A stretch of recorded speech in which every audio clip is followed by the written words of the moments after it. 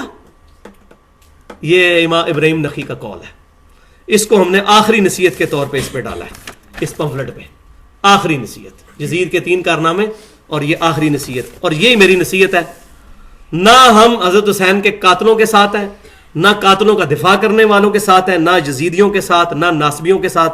اہل سنت کا منہج الحمدللہ واضح ہے، کتاب و سنت اجماع کو حجت مانتے ہیں، اور جہاں کتاب و سنت اجماع میں کوئی چیز نہ ملے اجتہاد کرتے ہیں، لیکن کتاب و سنت اجماع کے خلاف نہیں۔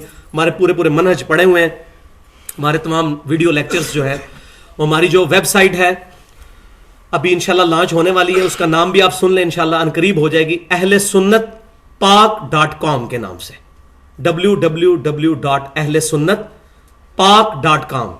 اہل سنت کے وہی سپیلنگ ہیں جو عام طور پر چل رہے ہیں، AHLESUNNATPAK فار پاکستان.com۔ یہ ہماری انشاءاللہ ویب سائٹ لانچ ہو جائے گی، یہ سارے لیکچرز وہاں پہ رکھے ہوں گے۔ فی الوقت ہمارے تمام لیکچرز یوٹیوب کے اوپر پڑے ہوئے ہیں، www.youtube.com/user/720085 720085۔ گوگل میں بھی آپ لکھیں 720085 چینل آن یوٹیوب، تو ڈائریکٹ یہ چینل کھل جائے گا، اس کے اوپر یہ چیزیں موجود ہیں۔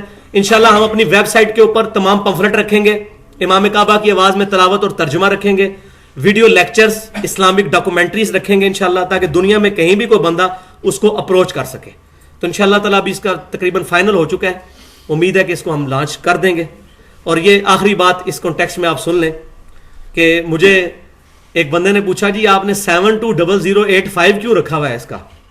تو اس وقت تو ہم لوگوں نے رینڈملی رکھا تھا، لیکن اب میں نے اس کی نسبتیں بھی ڈھونڈ لی ہیں، 720085، کیونکہ ہم بریلوی رہے ہیں 31 سال، نسبتیں تو ہمیں پتہ ہے کیسے بنانی ہے، ٹھیک ہے۔ 720085 کیا ہے؟ 72 فرقے، 0000 ہیں، کوئی نہیں، وہ 73واں فرقہ نہیں ہے، وہ طائفہ منصور ہے، حضور نے فرمایا ایک گروہ رہے گا حق پر، تو 72 فرقے 00، کیونکہ 72 میں 2 ڈیجٹ ہے 00، اور 8 ہے جنت کے 8 دروازے ہیں، صحیح بخاری مسلم میں حدیث ہے، جو وضو کے بعد پڑھے اشہد ان لا الہ الا اللہ وحدہ لا شریک، 8 دروازے جنت کے کھل جائیں گے، اور 8 دروازے جنت کے، اور جنت تک پہنچنے کے لیے 5 تن پاک کا راستہ، 5 720085۔ تو یہ الحمدللہ میں نے اس کا ایک سولوشن بھی جو ہے وہ پیش کر دیا ہے۔ یہ کوئی شرعی دلیل نہیں ہے، یہ منطق کے حساب سے، اس کو کوئی کتاب و سنت کی دلیل نہ سمجھے، یہ جسٹ فار انفارمیشن ہے۔ سبحانک اللہم و بحمدک، اشہد ان لا الہ الا انت، استغفرک و اتوب الیک۔ اللہ نے جو حق بات ہمارے منہ سے نکالی ہمارے دلوں میں راسخ فرمائے، جو باطل بات ہوئی ہمارے دلوں سے معاف کر دے، کتاب و سنت اور اجماع کو حجت ماننے کی توفیق عطا فرمائے۔ وما علینا الا البلاغ المبین۔